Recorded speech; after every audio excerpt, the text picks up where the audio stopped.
Hi dears, നമ്മൾ ഇന്ന് നോക്കുന്നത് ഡെവലപ്മെന്റൽ ബയോളജിയിലെ ഒരു ചെറിയ ടോപ്പിക്കാണ് എംബോളിക് ചലനങ്ങൾ. എംബോളിക് ചലനങ്ങൾ പറഞ്ഞു തുടങ്ങണമെങ്കിൽ അതിന് മുന്നേ എന്താണ് മോർഫോജനറ്റിക് ചലനങ്ങൾ എന്ന് പറയണം. കാരണം മോർഫോജനറ്റിക് മൂവ്മെന്റ്സിലെ ഒരു ടൈപ്പാണ് എംബോളിക് മൂവ്മെന്റ്സ് എന്ന് പറയുന്നത്. അപ്പം എന്താണ് മോർഫോജനിക് മൂവ്മെന്റ്സ്? അതായത് നമ്മുടെ എംബ്രിയോണിക് ഡെവലപ്മെന്റിന്റെ ഇനിഷ്യൽ സ്റ്റേജസിൽ ഏകശിലാപാളി അല്ലെങ്കിൽ ഒരു സിംഗിൾ ലെയർ ഉള്ള ബ്ലാസ്റ്റുല എന്ത് ചെയ്യും, 3 ലെയേഴ്സ് ഉള്ള 3 വ്യത്യസ്ത കോശപാളികളുള്ള ഗ്യാസ്ട്രുലയായിട്ട് മാറും. ഇപ്പൊ ബ്ലാസ്റ്റുല ഗ്യാസ്ട്രുലയായിട്ട് മാറുമ്പോൾ 3 പാളികൾ ഉണ്ടാവും എന്ന് പറഞ്ഞല്ലോ, അതാണ് എക്ടോഡം, എൻഡോഡം, മീസോഡം. ഇനി ഈ ഒരു ഗ്യാസ്ട്രുലേഷന്റെ സമയത്ത് കോശങ്ങൾ എന്ത് ചെയ്യും, കൂട്ടമായിട്ട് നിശ്ചിത സ്ഥാനങ്ങളിലേക്ക് ചലിക്കുന്നു. അപ്പൊ ഈ ചലനങ്ങളെയാണ് നമ്മൾ മോർഫോജനറ്റിക് മൂവ്മെന്റ്സ് എന്ന് വിളിക്കുന്നത്, അല്ലെങ്കിൽ മോർഫോജനറ്റിക് ചലനങ്ങൾ എന്ന് വിളിക്കും. ഇത് 2 തരത്തിലുണ്ട്, എപ്പിബോളിക് ചലനങ്ങളും എംബോളിക് ചലനങ്ങളും. നമ്മൾ ഈ വീഡിയോയിൽ ഫോക്കസ് ചെയ്യുന്നത് എംബോളിക് ചലനങ്ങളാണ്. എപ്പിബോളിക് ചലനം എന്ന് വെച്ച് കഴിഞ്ഞാൽ ഈ എംബ്രിയോയുടെ പുറം ഭാഗത്തുള്ള കോശങ്ങൾ, അതായത് എക്ടോഡോം ആവേണ്ട കോശങ്ങൾ വികസിക്കുകയും പുറമേ പരക്കുകയും ചെയ്യുന്ന പ്രക്രിയയാണ് എപ്പിബോളിക് ചലനങ്ങൾ. എംബോളിക് ചലനങ്ങൾ എന്ന് വെച്ച് കഴിഞ്ഞാൽ എൻഡോഡം, മീസോഡം എന്നിവയായി മാറേണ്ട കോശങ്ങൾ ഭ്രൂണത്തിന്റെ ഉപരിതലത്തിൽ നിന്നും ഉൾഭാഗത്തേക്ക് സഞ്ചരിക്കുന്ന പ്രക്രിയയാണ് എംബോളിക് ചലനങ്ങൾ. അപ്പം പ്രത്യേകിച്ച് ശ്രദ്ധിക്കുക, എംബോളിക് ചലനങ്ങൾ എന്ന് പറയുമ്പം എൻഡോഡം, മീസോഡം എന്നിവയായി മാറേണ്ട കോശങ്ങൾ ഭ്രൂണത്തിന്റെ ഉപരിതലത്തിൽ നിന്നും ഉൾഭാഗത്തേക്ക് സഞ്ചരിക്കുന്ന പ്രക്രിയയാണ് എംബോളിക് മൂവ്മെന്റ്സ്. ഇനി എംബോളിക് ചലനങ്ങൾ ഏതൊക്കെയാണെന്ന് വെച്ച് കഴിഞ്ഞാൽ, ആദ്യത്തേത് ഇൻവാജിനേഷൻ, അതായത് ഒരു കോശപാളി ഭ്രൂണത്തിന്റെ ഉൾഭാഗത്തുള്ള ബ്ലാസ്റ്റോസീൽ എന്ന അറയിലേക്ക് ഒരു കുഴി പോലെ ഉള്ളിലേക്ക് തള്ളിപ്പോകുന്ന പ്രക്രിയയാണിത്. ഒരു റബ്ബർ പന്തിൽ വിരൽ അമർത്തുമ്പോൾ ഉണ്ടാകുന്നത് പോലെയുള്ള മാറ്റം. അപ്പൊ എന്താണ് ഇൻവാജിനേഷൻ? ഒരു കോശപാളി, അതായത് ഒരു എപ്പിത്തീലിയൽ ഷീത്ത് ഭ്രൂണത്തിന്റെ ഉൾഭാഗത്തുള്ള ബ്ലാസ്റ്റോസീൽ എന്ന അറയിലേക്ക് ഒരു കുഴി പോലെ ഉള്ളിലേക്ക് തള്ളിപ്പോകുന്ന പ്രക്രിയയാണ് ഇൻവാജിനേഷൻ. ഒരു റബ്ബർ പന്തിൽ വിരൽ അമർത്തുമ്പോൾ ഉണ്ടാകുന്ന പോലെയുള്ള മാറ്റം. പിന്നെ ഒരു പ്രത്യേകത എന്ന് പറഞ്ഞാൽ കോശങ്ങൾ പരസ്പരം വേർപെടാതെ ഒരു ഷീറ്റ് പോലെ തന്നെയാണ് ഉള്ളിലേക്ക് നീങ്ങുന്നത്. സീ അർച്ചിനിൽ ഇതെവിടെയാണ് കാണുന്നത്?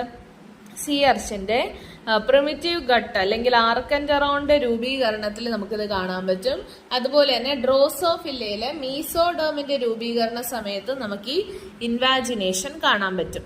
ഇനി ഇൻവല്യൂഷൻ എന്ന് വെച്ചാൽ വികസിച്ചുകൊണ്ടിരിക്കുന്ന ഒരു ബാഹ്യ കോശപാളി ഭ്രൂണത്തിന്റെ ഒരു പ്രത്യേക അഗ്രത്തിലൂടെയോ വിടവിലൂടെയോ ഉള്ളിലേക്ക് മടങ്ങി ഉൾഭാഗത്തെ കോശപാളിയുടെ അടിയിലൂടെ ഉള്ളിലേക്ക് ഒഴുകുന്ന പ്രക്രിയ. ഇത് ശ്രദ്ധിച്ച്, എങ്ങനെയാണ് വികസിച്ചു കൊണ്ടിരിക്കുന്ന ഒരു ബാഹ്യ കോശപാളി ഭ്രൂണത്തിന്റെ ഒരു പ്രത്യേക അഗ്രത്തിലൂടെയോ അല്ലെങ്കിൽ വിടവിലൂടെയോ ഉള്ളിലേക്ക് മടങ്ങി ഉൾഭാഗത്തെ കോശപാളിയുടെ അടിയിലൂടെ ഉള്ളിലേക്ക് ഒഴുകുന്ന പ്രക്രിയയാണ് ഇൻവല്യൂഷൻ. അതായത് ഇതിന്റെ പ്രത്യേകത എന്ന് പറയുമ്പോൾ കോശങ്ങൾ തുടർച്ചയായ ഒരു അരികിലൂടെ ഉള്ളിലേക്ക് ചുരുണ്ട് കയറുന്നു. ഓക്കെ, അപ്പൊ കോശങ്ങൾ തുടർച്ചയായ ഒരു അരികിലൂടെ ഉള്ളിലേക്ക് ചുരുണ്ട് കയറുന്നതാണ് ഇൻവല്യൂഷൻ. ഇനി ഇത് എവിടെയാണ് കാണുന്നതെന്ന് വെച്ചാൽ തവളകളില്, അതുപോലെ തന്നെ തവളകളിൽ എവിടെയാണ്? തവളകൾ എന്ന് പറയുമ്പം ആംഫിബിയൻസ്, സീനോപ്പസ് ഇതിലൊക്കെ കാണും. ഇവരുടെ ഡോർസൽ ബ്ലാസ്റ്റോപോർ ലിപ്പിലൂടെ മീസോഡെർമൽ കോശങ്ങൾ ഉള്ളിലേക്ക് പ്രവേശിക്കുന്നതാണ് എക്സാമ്പിൾ. അപ്പോൾ ആംഫിബിയൻസില് ഡോർസൽ ബ്ലാസ്റ്റോപോർ ലിപ്പിലൂടെ മീസോഡെർമൽ കോശങ്ങൾ ഉള്ളിലേക്ക് പ്രവേശിക്കുന്നതാണ് ഇൻവല്യൂഷൻ എക്സാമ്പിൾ. അടുത്ത ഇൻഗ്രഷൻ എന്ന് വെച്ച് കഴിഞ്ഞാൽ പുറംപാളിയിലുള്ള കോശങ്ങൾ വ്യക്തിഗതമായി തങ്ങളുടെ കൂട്ടത്തിൽ നിന്നും വേർപെട്ട് ഭ്രൂണത്തിന്റെ ഉൾഭാഗത്തേക്ക് കുടിയേറുന്ന പ്രക്രിയയാണ് ഇൻഗ്രഷൻ. ഇപ്പൊ പുറംപാളിയിലുള്ള കോശങ്ങൾ വ്യക്തിഗതമായിട്ട് തങ്ങളുടെ കൂട്ടത്തിൽ നിന്നും വേർപെട്ട് ഭ്രൂണത്തിന്റെ ഉൾഭാഗത്തേക്ക് കുടിയേറുന്ന പ്രക്രിയയാണ് ഇൻഗ്രഷൻ. അപ്പൊ ഇവിടെ കോശങ്ങൾ എപ്പിത്തീലിയൽ ടു മീസെൻകൈമൽ ട്രാൻസിഷൻ എന്ന മാറ്റത്തിന് വിധേയമാവുന്നു. അതായത് അവ പരസ്പരമുള്ള ഒട്ടിപ്പിടുത്തം ഉപേക്ഷിച്ച് സ്വതന്ത്രമായി സഞ്ചരിക്കാൻ ശേഷിയുള്ള കോശങ്ങളായിട്ട് മാറുന്നു. ഇത് ഉദാഹരണം എവിടെയാണ് കാണുന്നതെന്ന് വെച്ചാൽ, സീ അർച്ചിനിലെ പ്രൈമറി മീസെൻകൈം കോശങ്ങളുടെ രൂപീകരണം പക്ഷികളുടെയും സസ്തിനികളുടെയും പ്രിമിറ്റീവ് സ്ട്രീക്കിലൂടെ ഉള്ള കോശങ്ങളുടെ സഞ്ചാരമൊക്കെയാണ് എന്തിന് എക്സാമ്പിൾ?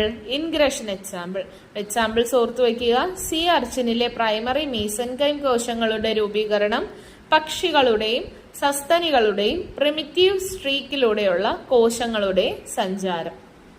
അടുത്ത ഡീലാമിനേഷൻ, അതായത് നിലവിലുള്ള ഒരു കോശപാളി വിഭജിച്ച് അതിന് സമാന്തരമായിട്ട് ഒന്നോ അതിലധികമോ പുതിയ കോശപാളികൾ രൂപീകരിക്കുന്ന പ്രക്രിയയാണ് ഡീലാമിനേഷൻ. അപ്പൊ എന്താണ് ഡീലാമിനേഷൻ? ഒരു നിലവിലുള്ള കോശപാളി സ്പ്ലിറ്റ് ചെയ്ത് അതിന് പാരലായിട്ട് ഒന്നോ അതിലധികമോ പുതിയ കോശപാളികൾ രൂപീകരിക്കുന്ന പ്രക്രിയ.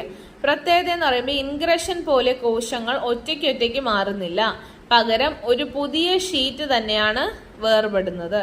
ഇനി ഉദാഹരണം, പക്ഷികളിലും സസ്തനികളിലും പ്രൈമറി ഹൈപ്പോബ്ലാസ്റ്റ് രൂപീകരണം. പക്ഷികളിലും സസ്തനികളിലും പ്രൈമറി ഹൈപ്പോബ്ലാസ്റ്റിന്റെ രൂപീകരണം. അടുത്ത ഇൻഫിൽട്രേഷൻ അല്ലെങ്കിൽ ഇന്റർകലേഷൻ എന്ന് നമ്മൾ പറയും. ഇതെന്ന് പറയുമ്പോൾ വേറൊന്നുമല്ല, കോശങ്ങൾ പരസ്പരം ഇടകലർന്ന് അല്ലെങ്കിൽ ഒന്നിനടിയിൽ മറ്റൊന്നെന്ന രീതിയിൽ തിരുകിക്കയറി കോശപാളിയുടെ ഘടനയിൽ മാറ്റം വരുത്തുന്ന പ്രക്രിയ. അപ്പോൾ കോശങ്ങൾ പരസ്പരം ഇടകലർന്ന് അല്ലെങ്കിൽ ഒന്നിനിടയിൽ മറ്റൊന്നെന്ന രീതിയിൽ തിരുകിക്കയറി കോശപാളിയുടെ ഘടനയിൽ മാറ്റം വരുന്ന പ്രക്രിയ. ഇതെങ്ങനെയാണ്? ഇതിൽ പ്രധാനമായ റേഡിയൽ ഇന്റർകലേഷൻ, പല പാളികളായുള്ള കോശങ്ങളുടെ ഒറ്റനിരയായി മാറി വീതി കൂടുന്നത്. മീഡിയോ ലാറ്ററൽ ഇന്റർകലേഷൻ, കോശങ്ങൾ ഒരു വശത്തേക്ക് ഒതുങ്ങി നീളം കൂടുന്നത് എന്നിവ ഉൾപ്പെടുന്നു. ഇപ്പോൾ ഇന്റർകലേഷൻ എന്ന് വെച്ച് കഴിഞ്ഞാൽ റേഡിയൽ ഇന്റർകലേഷനും ഉണ്ട്, മീഡിയോ ലാറ്ററൽ ഇന്റർകലേഷനും ഉണ്ട്. റേഡിയൽ ഇന്റർകലേഷൻ എന്ന് വെച്ചാൽ പല പാളികളായുള്ള കോശങ്ങൾ ഒറ്റ നിരയായി മാറി വീതി കൂടുന്നത്.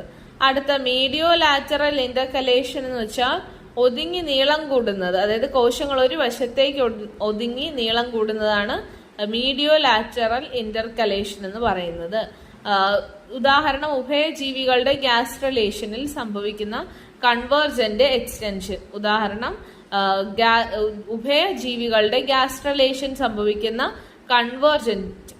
ഗ്യാസ്ട്രലേഷനിൽ സംഭവിക്കുന്ന കൺവേർജന്റ് എക്സ്റ്റൻഷൻ ആണ്. ഇനി അടുത്ത കൺവേർജൻസും ഡൈവേർജൻസും. ഇവ ഗ്യാസ്ട്രലേഷൻ സമയത്തെ കോശങ്ങളുടെ ദിശയെ സൂചിപ്പിക്കുന്ന പൊതുവായ ചലനങ്ങളാണ്. ഭ്രൂണത്തിന്റെ വിവിധ വശങ്ങളിൽ നിന്നുമുള്ള കോശങ്ങൾ മധ്യഭാഗത്തേക്ക് അല്ലെങ്കിൽ ഉദാഹരണത്തിന് ബ്ലാസ്റ്റോപോർ ലിപ്പ് അല്ലെങ്കിൽ പ്രിമിറ്റീവ് സ്റ്റീക്ക് ലക്ഷ്യമാക്കി ഒരുമിച്ച് കൂടുന്ന പ്രക്രിയ. അപ്പോൾ കൺവേർജൻസ് എന്ന് വെച്ചാൽ ഭ്രൂണത്തിന്റെ വിവിധ വശങ്ങളിൽ നിന്നുമുള്ള കോശങ്ങൾ മധ്യഭാഗത്തേക്ക് ഒരുമിച്ച് കൂടുന്ന പ്രക്രിയയാണ് കൺവേർജൻസ്. ഡൈവേർജൻസ് എന്ന് വെച്ച് കഴിഞ്ഞാൽ മധ്യഭാഗത്തിലൂടെ ഉള്ളിൽ പ്രവേശിച്ച കോശങ്ങൾ അവിടെ നിന്നും ഭ്രൂണത്തിന്റെ വിവിധ വശങ്ങളിലേക്ക് അകന്നു മാറി സഞ്ചരിക്കുന്ന പ്രക്രിയ. അപ്പോൾ മധ്യഭാഗത്തിലൂടെ ഉള്ളിൽ പ്രവേശിച്ച കോശങ്ങൾ അവിടെ നിന്നും ഭ്രൂണത്തിന്റെ വിവിധ വശങ്ങളിലേക്ക് അകന്നു മാറി സഞ്ചരിക്കുന്ന പ്രക്രിയയാണ് ഡൈവർജൻസ് എന്ന് പറയുന്നത്.